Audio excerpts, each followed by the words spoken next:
They were trained to fight fire, not bullets. 3 firefighters answered a call in the Idaho woods, but what waited for them wasn't a blaze, it was a trap. Shots rang out, 2 never came back. One still fights for his life. In those quiet trees, courage met cruelty, and nothing was ever the same.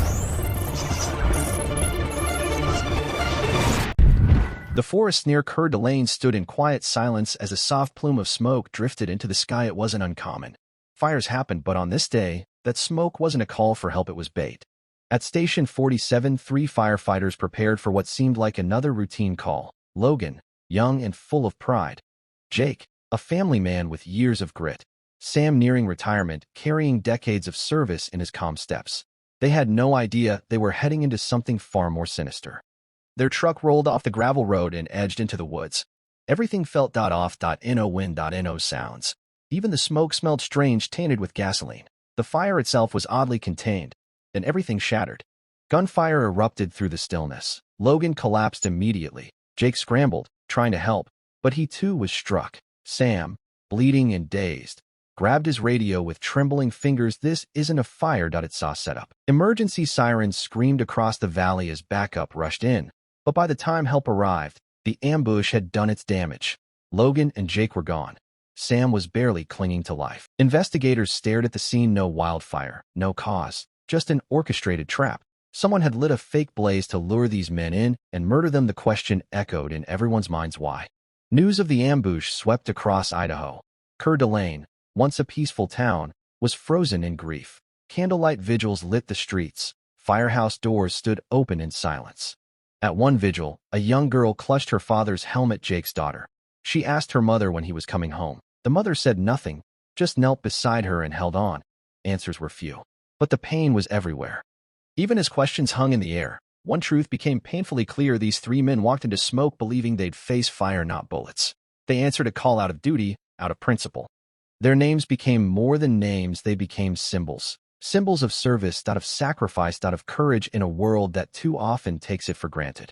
And as the forest returns to its silence, their echoes remained in every siren, every helmet, every firefighter who still runs toward the smoke. Months have passed, but the wound still burns quietly beneath the surface of Coeur d'Alene. Investigators continue to search for answers. Leads followed, suspects questioned, but justice feels as elusive as closure. Yet in firehouses across the country, Logan, Jake, and Sam's story has become more than tragedy. It's a reminder. New recruits speak their names during training. Their helmets rest in glass cases, and every time a siren blares, someone somewhere carries their spirit into the unknown. The community, too, has changed. Where once there was only grief, now stands quiet resilience. Scholarships in their honor help future firefighters rise. Murals bloom on brick walls. Flowers appear at their memorial, even from strangers who never knew them. And though the flames of that dark day have faded, the courage they showed still glows steady, unshaken in the hearts of those who remember. Their story isn't over. It lives on in every step taken toward danger, in every voice that calls for help, and in every soul that chooses to answer. Despite the passing seasons and countless headlines that have come and gone, the memory of that June day refuses to fade. For the families left behind, it isn't just history, it's every morning without a familiar voice, every evening filled with echoes instead of footsteps.